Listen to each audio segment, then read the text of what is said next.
Hoy me toca por fin hacer sección, que yo lo estaba deseando, porque últimamente os coméis el programa y no me dejáis hablar de lo que a mí me gusta hablar. Qué mentira.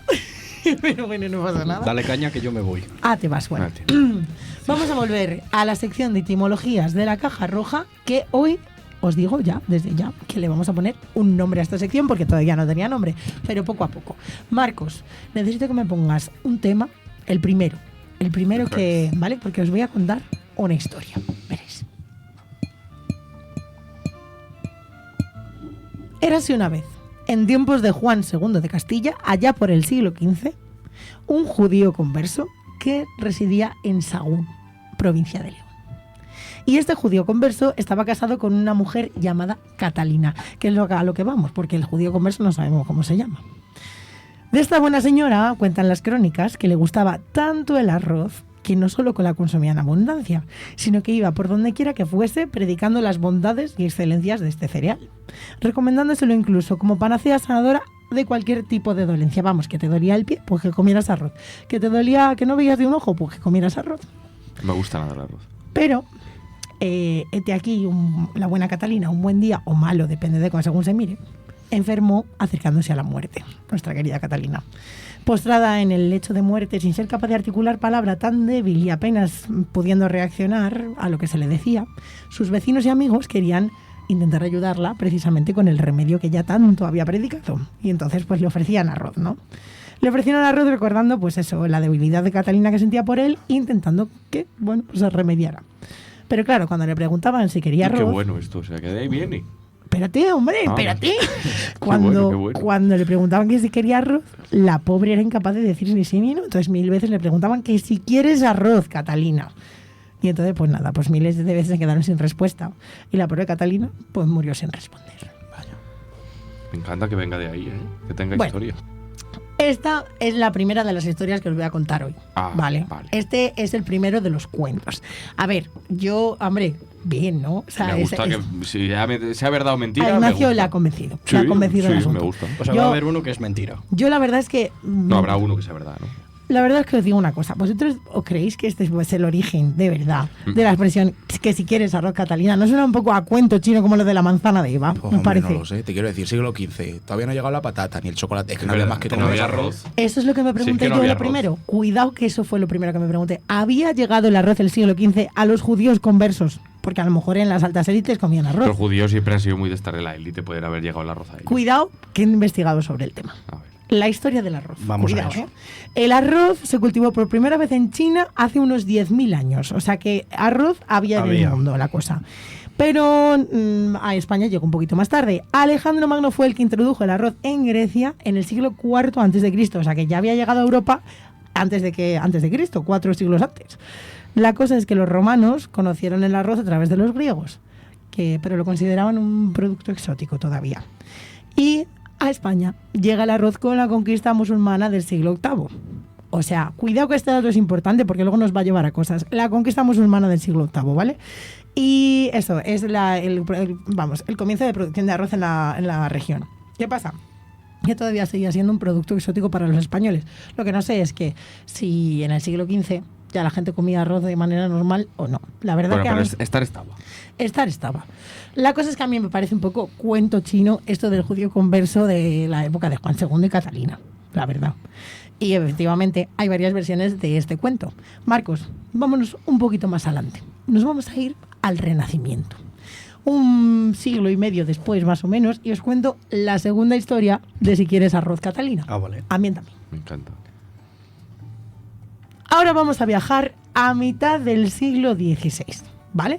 Y nos vamos no solo a Europa, sino que nos vamos a centrar en la corte francesa, con Catalina de Medici, que tristemente la pobre Catalina en el 1559 queda viuda del rey Enrique II de Francia. Un dramón tremendo para todos los franceses aquello. Se quedaba la reina viuda sola y ¿qué iba a pasar? Total, que esto es sonado por toda Europa y preocupa a los monarcas que van más allá de Francia. Y nuestro querido Felipe, bueno, querido y no tan querido, porque depende, nuestro querido o no querido Felipe II decide enviarle a la reina viuda unos regalitos, ¿no? Para que pase un poquito mejor esta época de luto de su pérdida con Enrique II. La cosa es que Felipe prepara a 3 embajadores a que vayan a Francia. Incienso, mirra y arroz. Cuidado. Prepara muchos regalos. La cosa es que manda a 3 embajadores a llevar todos los regalos allá a la corte francesa.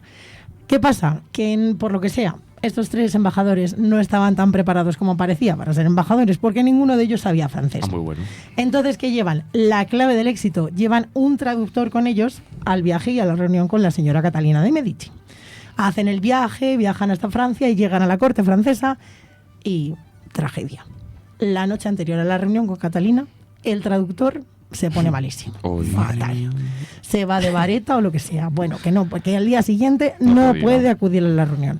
Entonces se presentan allí los 3 embajadores frente a la mismísima Catalina de Medici, recién viuda. Y bueno, pues nada, pues todos son así, gestos, sonrisas, intentar comunicarse. De mímica, ¿no? Claro. Bueno, mucha reverencia, mucha sonrisita, para acá, para allá, tal, no sé qué, cenan, se lo pasan fenomenal y llega el momento de dar los regalos. Y el primero de los regalos es uno que ha preparado con muchísimo cariño Felipe II, que es un saco de arroz provenido de, o sea, sí, provenido se dice bien, No, que estamos en proveniente. Proveniente, muy bien, Ignacio, muchas gracias. Proveniente de la mismísima China, un arroz de una calidad exótica inigualable que para Felipe II es algo como si fuera el oro mismo, y se lo entregan a Catalina. ¿Qué pasa? Que a esto Catalina de Medici dice, anda, me están llamando muerta de hambre, qué birria de regalo me están trayendo estos, se han venido a reír de mí por haberme traído un poquito de arroz. Si tengo toneladas. Se enfada. La cosa es que ya no quiere recibir ningún regalo más. Catalina saca su mal genio, y claro, el problema real es el problema de la comunicación lingüística.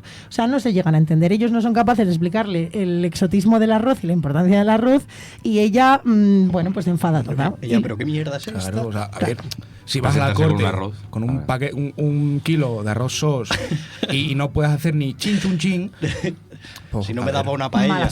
Mal asunto, discusión, tal. Y claro, ¿qué pasa? Que los 3 embajadores sabían que su misión única y exclusiva era entregarle los regalos a Catalina, que si no iban a volver a España iban a rodar cabezas. La cosa es que, bueno, pues Catalina los echa de allí, no quiere recibir ningún regalo más, y ellos se van marchando al grito de que si quieres arroz, Catalina, intentando hacerse explicar que era un arroz buenísimo. Y bueno, ellos insistiendo ahí, ¿no? Que si quieres bolsa, señora. Que si quieres arroz, Catalina. Y ahí es donde viene el término que si quieres arroz, Catalina. Ponme otra musiquita. Regulero este, ¿eh? Este no te ha gustado. No, a mí no. A mí me gusta más el primero. Bueno. Todavía. Bien, está bien. Pero nada, que no. Ni una cosa ni la otra. A lo que yo venía a demostrar aquí, en la sección de etimologías de la caja roja, es que el tema de la lengua no es tan fácil de saber nunca. O sea, los orígenes de cuáles son las palabras, de dónde vienen esas palabras. Son inventados. Hombre, nos hacemos una idea de dónde podrían venir, pero es muy complicado saber a ciencia cierta o de manera científica cuál es el origen de una palabra, porque tantas veces se han mezclado las lenguas, tantas conquistas ha habido en nuestra historia, tanto hay ahí que es muy difícil saber.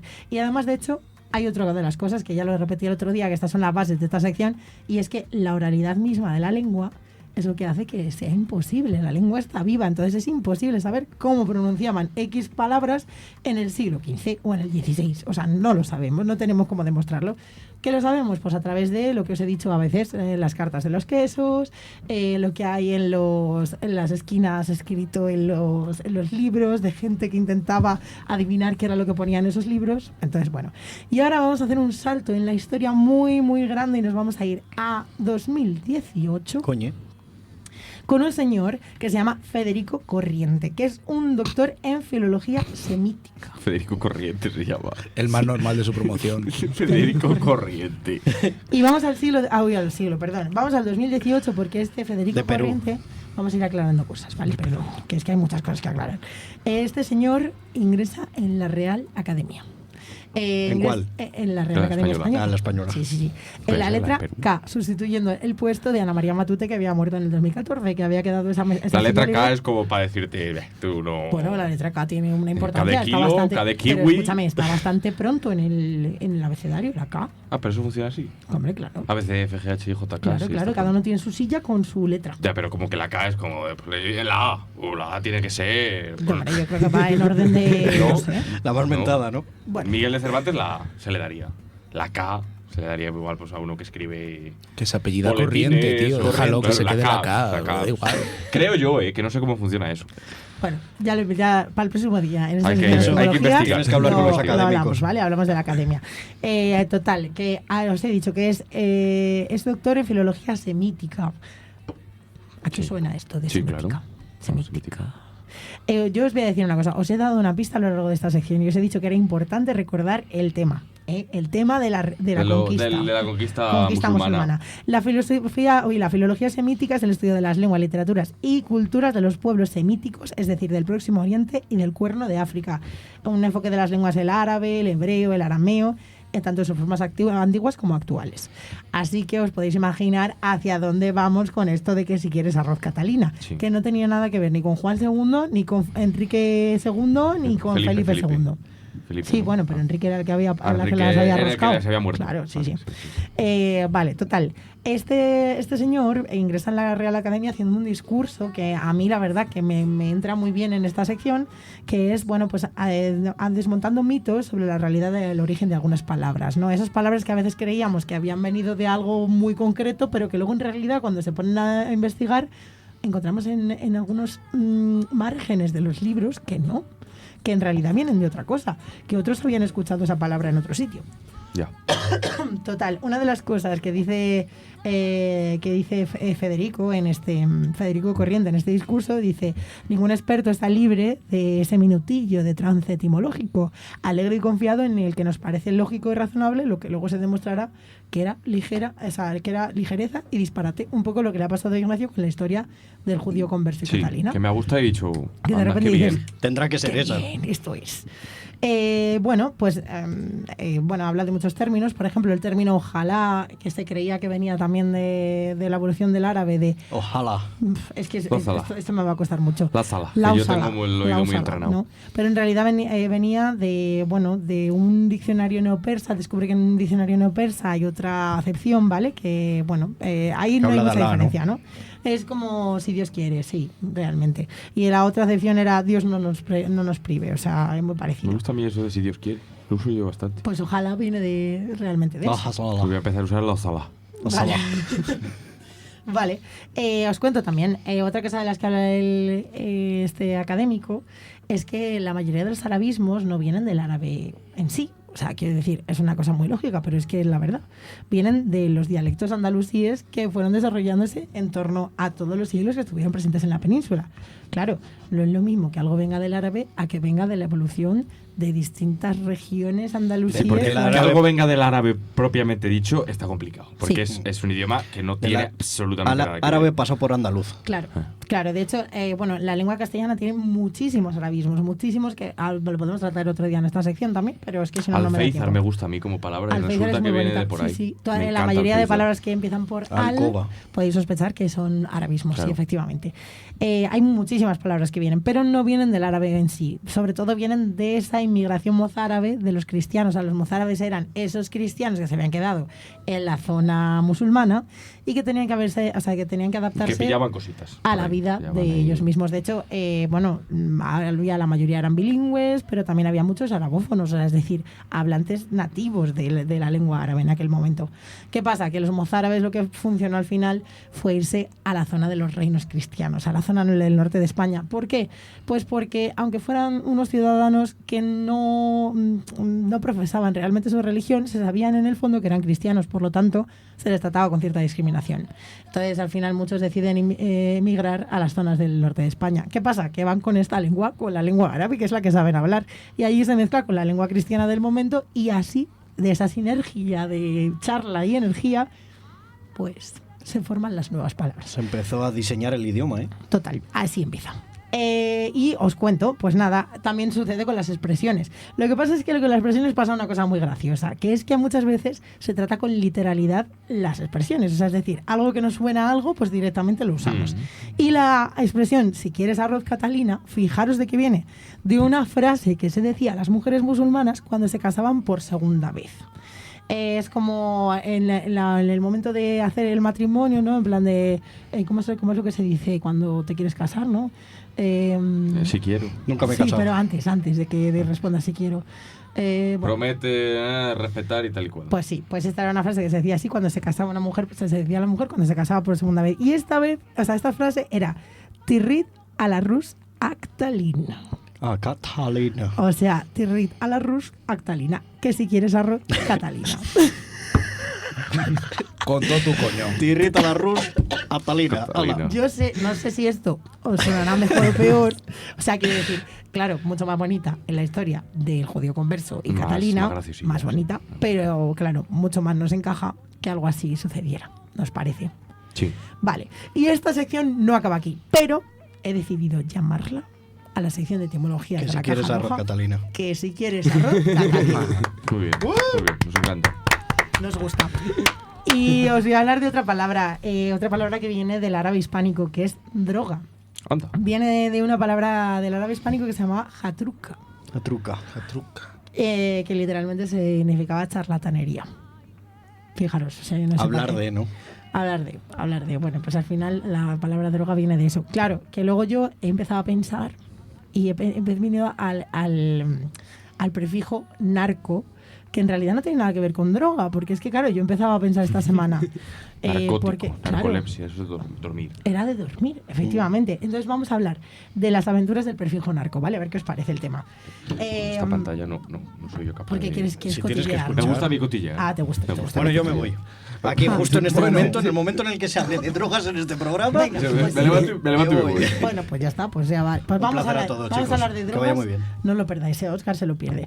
Total, que sí, que tenía razón Ignacio, que el término narco debería estar relacionado no con drogas, sino con el sueño.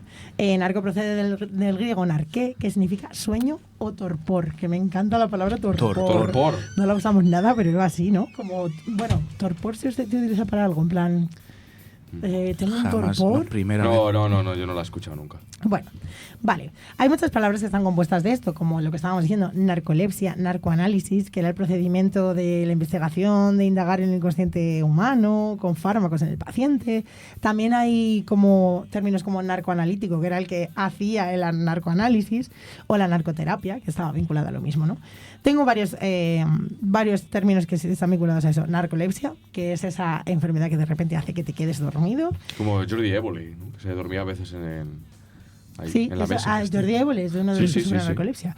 Luego tenemos narcosis, que es la producción del narcotismo, o sea, es decir, la modorra, el agotamiento, o sea, la presiesta, ¿no? La narcosis, eso me gusta. Luego está el narcotismo, que es un estado de profundo adormecimiento que procede del uso de narcóticos, o sea, ya vienen los narcóticos. Ya está mezclado. Después, ya está viene. mezclado. Y luego, bueno, también es el conjunto de efectos producidos por el narcótico. Todo esto son definiciones de la Real Academia Española, del DRAE, del diccionario de la Real Academia. O sea que yo estoy hablando con rigor, que lo sepas, Marcos. Vale. Y, claro, ¿qué pasó? ¿Qué pasó para que narco fuera de sueño me encanta. a droga, ¿no? Me encanta. Claro, es que también esto me gusta mucho hablarlo en etimologías, porque es que las cosas no hace falta que hayan pasado en la Edad Media, ni tampoco en el Renacimiento, ni tampoco tal. Esto no ha pasado tan lejos, ha pasado en el siglo XIX. Un químico alemán llamado Friedrich Wöhler, aisló un compuesto que se llamaba morfín, que era Morfina, ¿no? sí, a partir del opio, tal, o sea, con el que se empiezan a hacer drogas que se inducen al sueño, ¿no? Y luego otro, o sea, bueno, no este mismo, ¿vale? Utiliza el prefijo narco para hablar de ese de ese compuesto, ¿vale? El morfín. ¿Vale? Para describir este compuesto que, pues creía que estaba relacionado con el sueño. Entonces hace ahí como un vínculo, ¿no? Del compuesto con el sueño, tal. Y entonces, pues nada, a medida que se iban descubriendo drogas que inducían al sueño, pues, y que alteraban la conciencia, se utilizaba el prefijo narco, ¿vale? Como por ejemplo narcótico, narcotina. Y ahí se produce un cambio del significado. Tengo ejemplos de palabras, ¿vale? Que utilizan este narcótico. Narcótico es una de ellas, ¿vale? Que significa droga propiamente. Narco, que ya vamos a narcotraficante. Narcotraficante pueden por sí. Narcodólar, me encanta. O sea, esto aparece en el diccionario de la Real Academia. Claro, no hay narcoeuro, hay narcodólar, que esto cuidado, ¿eh? Hay términos como narcoterrorismo o narcoterrorista, narcoguerrilla, todos términos que están manchados de pues de un negativismo absoluto, Sí, ¿no? claro. O sea, de droga. de droga, de terror. Bueno, sin embargo, hay un cambio también en el viaje del prefijo narco, hay un pequeño algo que hace que signifique identidad, en parte, ¿vale? Porque esto es muy difícil de defender. En ciertas regiones de América Latina y en varias áreas de la cultura, este prefijo ha sido un prefijo que ha sido abanderado por pintores, escritores, músicos, alejándolo de sus características negativas, por una cuestión histórica por completo. O sea, si en nuestra historia, en nuestro país, lo narco ha estado tan presente, pues claro, vamos a generar literatura, pintura, arte a partir de uno de los hits de este programa, ¿no? Ahí viene uno de los hits de este programa. Una de las aventuras del prefijo narco es esas canciones de México y Colombia que se llamaban narcocorridos. Y desde aquí mandamos un besazo a don José Piñero, que nos encanta. Tenía que haber traído yo el de las monjas, sí que me encanta. Uy, ese es buenísimo. Sí, es muy bueno. El de la monja es buenísimo. El de las monjitas, ahí nos encanta. Bueno, total. Que, por ejemplo, es una de... O sea, narcocorrido no debería tener... Bueno, o no tiene ese concepto tan negativo dentro de la cultura mexicana, porque realmente es una canción bastante festiva. No, es una historieta, pero que va de drogas, pues eso, de drogas. De tráfico. Pero es una cosa bastante festiva. Y bueno, aquí hacemos mención a los Tigres del Norte, que son unos de los grupos pues, que más encantan. Han llevado el narcocorrido a los hits grandes. Hay otros conceptos como, por ejemplo, narcoliteratura, narcopintura, narcocine, que los artistas abanderan pues como un estilo, un tipo de pintura, cine o lo que sea, que no tiene nada que ver, no, sí, por supuesto que tiene que ver, pero no tiene ese tinte negativo que tendría, por ejemplo, narcoterrorismo. Y yo creo que hasta aquí la sección que si quieres arroz Catalina. Y he decidido una cosa. Esta sección se la voy a dedicar cada día a una persona, ¿vale? Hoy se la voy a dedicar a mi amiga Cristina Encinar, que es con la que hice la conexión de Eureka para hablar de que si quieres arroz Catalina. Si queréis saber de qué va esto de la sección de la conexión Eureka, tenéis que escuchar el programa anterior que estuvimos hablando de las conexiones entre personas y las ideas que de repente se te enciende la bombilla. Pues yo el otro día, hablando con Cristina de las expresiones de su pueblo, de Marta va por pan, no sé qué, perdóname Cristina, porque ya no me acuerdo de cómo era, pues empezamos a hablar de que si quieres arroz Catalina y dije, yo esto lo llevo a la caja roja.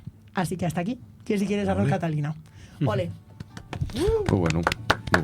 ¿Cómo te vende los programas la Julia? Escúchate el otro, que seguro que no has escuchado y ahí tenemos más cosas curiosas. Es que tenemos cosas muy chulas en este programa, ¿no te parece? No solo eso, ¿tú ves lo poético que has hecho cerrar este tema con la letra N, no así nuestro compañero corriente con la letra K, pero hablando de narco, todas las derivadas de este lexema, que has cerrado hablando de cultura, narco, que en cierto modo, cuando tú ves eso, estás consumiendo. Y me parece muy poético hablar de cosas narco, culturales, que tú consumas esa cultura narco. No sé si me pilláis ese hilo muy... Sí. Me encanta. Bien, Miquel. Grandísima aportación, me encanta. Hoy no te he dejado decir nada, como quien dice. Es que hoy no había cosas que pasas. De hecho, Marcos me decía súper alterado, ¿tienes sección de cosas que pasan? Y yo, no, Marcos, tranquilo, no pasa nada. Porque de repente se le puso la cara blanca porque no tenía prevista la cuña. Y yo, no te preocupes. Es que Marcos siempre tan cuidadoso, se toma las cosas tan en serio. Marcos, está sobrevalorado tomarse en serio las cosas. Hay que mejor tomarse la vida con humor. La risa, que reine. Es verdad, ¿no? Cuando hemos empezado el programa, tú eres muy de hacer eso, ¿eh? ¿El qué? Es que estaba mirando lo de los... ¿Quién son las letras de la RAE? Me parece súper interesante. ¿Quién tiene la A? La A mayúscula la tiene Pedro Manuel Cátedra García. Y no sabemos quién es, no te lo dicen. Bueno, pero apellidándose Cátedra, pues seguro que tiene algún tipo de importancia. No, porque nació en una familia de cátedras, pero no... Pues eso. Bueno. Aurora Ejido Martínez tiene la B. Yo no conozco a nadie, pero bueno, claro, tampoco me esperaba otra cosa. Víctor García de la Concha tiene la C. Y así hasta la Z, buah, lo que nos queda. No, hay letras, cuidado, que acabo de leer que hay letras que no están. La N, la ñ, hay algunas que no están. Porque hay algunas que tardan en luego reponerse, sí. Sí, o que se muere alguien ¿En qué letra está Arturo? Arturo, pues para hasta que... Hombre, como lo tengas que buscar así, habrá que buscar... Quedan 2 minutos, a mí me da mucho tiempo todavía. Vale, bueno, pues... Todavía no estoy conociendo a nadie, vosotros podéis seguir a lo vuestro. Los académicos de la RAE y sus cosas, hay mucha gente. Luis María Anson, este sí lo conozco, la ñ, letra muy bonita, la verdad. Muy bonita la ñ, sí, señor. Y bueno, pues entonces bien, ¿no? Bien, bien, todo muy Sí, bien, sí. todo muy bien. Es que no sé. Que yo creo que vamos a dejar el programa sin saber quién quiere detrás está Arturo Pérez Reverte. Para el próximo día lo traigo preparadísimo. ¿Quién es quién? Bueno, quién el tiene? próximo día nos hablas de la academia. Sí. De la Real Academia. Limpia, fija y de esplendor. Y a nosotros la academia, pues. ¿Has visto que he usado. Arturo Pérez Reverte. A ver, la ¿en cuál? T mayúscula. La T mayúscula. Toma La ya. T, la T de Toma Tolai. ya. La he encontrado, la he encontrado. O de tortilla. Turras. O de La T de turrón. turras. Tonto. O de tartamudo. O de trilero. O de tirano. Antonio Muñoz Molina o tiene de la U. tarta. Por si a alguien le interesa. Que saberlo. hablando de expresiones y eso, hoy Juan en Luis la, Cebrián, en la la V. reflexión, así ignorando a Ignacio, he usado una expresión que he escuchado hoy a mi prima pequeña de 9 años, que es me la pela con canela. Me ha ¿No? encantado. Yo cuando la Wow. escuchaba antes me ha parecido todo lo contrario. He pensado, ¿pero cuántos años tiene esta mujer? Porque me la pela con canela me suena a una cosa. Pero es verdad que luego lo piensas y dices, me la pela no lo diría tu abuela, ¿no? O sea, No. Pero Pero hoy me lo ha dicho mi prima de 9 años y he dicho, esto lo voy a meter en la está reflexión. súper guay porque están volviendo las frases con rima noventeras. Rimisilla noventera. Están volviendo con un giro de la generación alfa, pero mola que vuelvan esas muletillas. a mí me ha gustado, me la pela con canela, me ha gustado, pero me ha parecido un mix muy raro, porque es como, me la pela es algo que no diría alguien mayor, alguien viejo. Y Pero la rimita- pero la rima es como muy de viejo, entonces es como una mezcla un poco rara. Pues Sería le algo ha como de gustado. Gloria Fuertes, ¿no? Sí, Como entre sí. mayor y niña a la vez. Totalmente, muy fusión un mayor Sí. niño, Gloria Fuertes. Pues me la pela con canela. Yo lo reivindico, me ha gustado mucho y creo que lo voy a empezar a meter en mi En speech. tu vocabulario diario. Sí. Fabuloso. Así que nada, con esto nos vamos a marchar. Las 10 en punto. Fenomenal, es que estamos haciendo un timing redondo hoy en el programa. Me encanta cuando salen así las cosas. Gracias, chicos, por venir. Gracias por acudir a la Caja Roja. Ya sabéis, esta es vuestra casa. Ole. Y nada, nos vemos la semana que viene a las 8:30, que no os perdáis la cita con este programa.